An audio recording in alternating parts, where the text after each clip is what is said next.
what's up everyone? Thanks for tuning into The Balance. I'm Jason Kelly, and today's segment I'm going to show you how to do slow aerobic circuit training.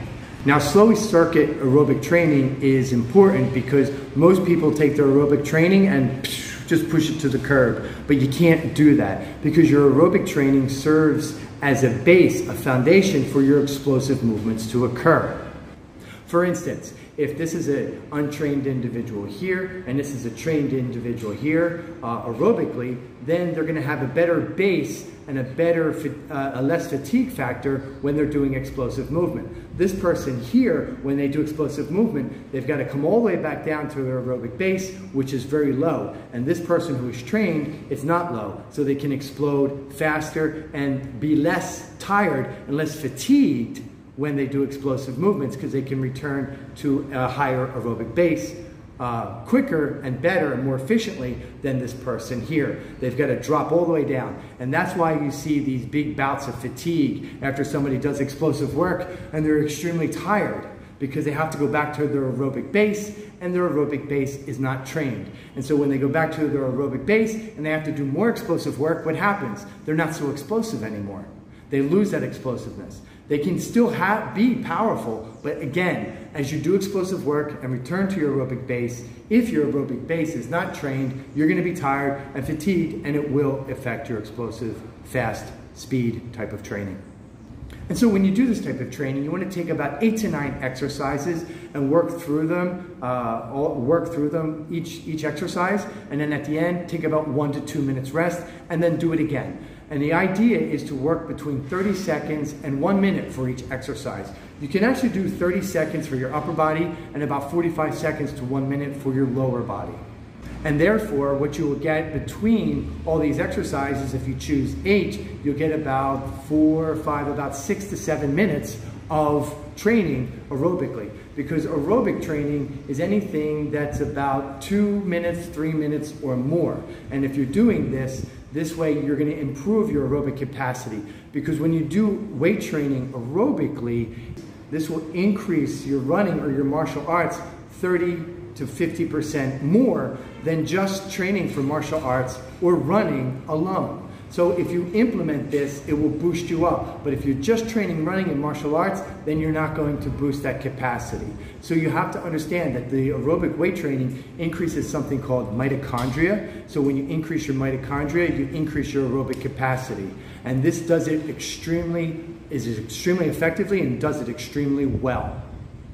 And the second thing you're going to do is you're going to increase the strength of your slow twitch fibers. Your slow twitch fibers are very important because what they do is they maintain posture and alignment of your muscles.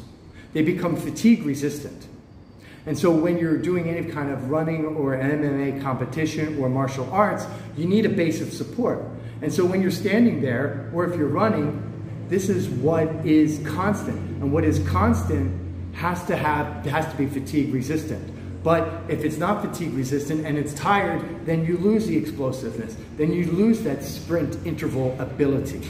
And so that's the important thing about having strong slow twitch fibers, is because it maintains posture and alignment. And all of you know who run or in martial arts, when your posture and alignment gets tired, what happens? Your body feels heavy and you don't feel light and fast anymore. And the other great thing about increasing the strength of your slow twitch fibers is that it has better neuromuscular control.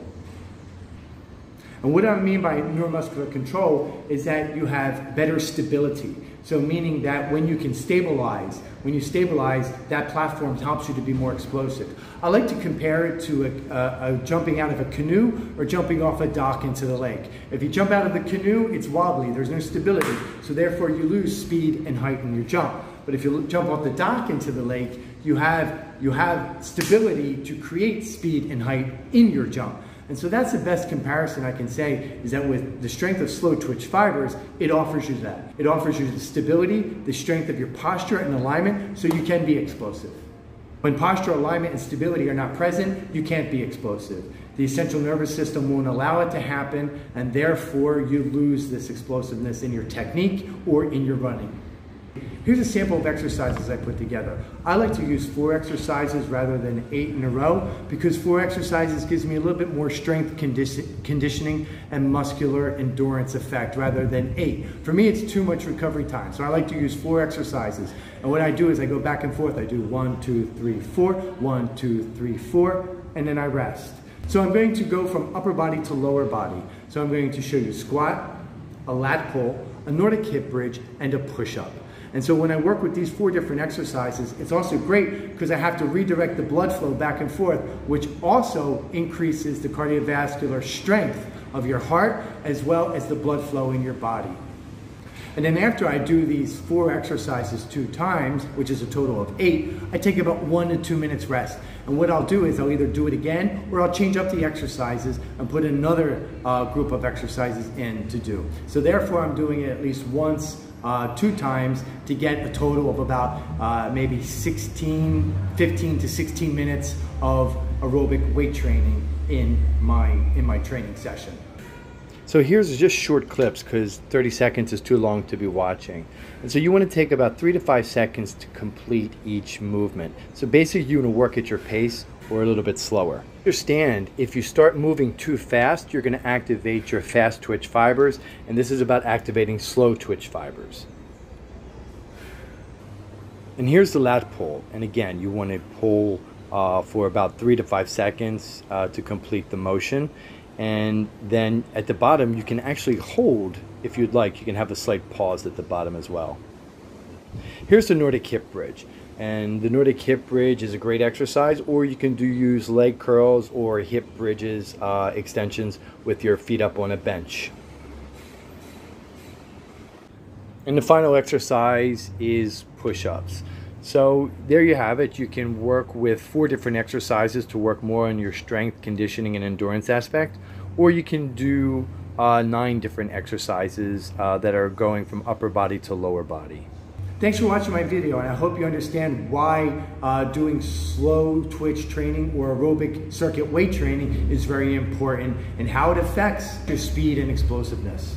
If you like this content, please like and subscribe to my channel to receive future notifications based on more methods and training techniques, as well as fitness, nutrition, and health. Take care and have a balanced day.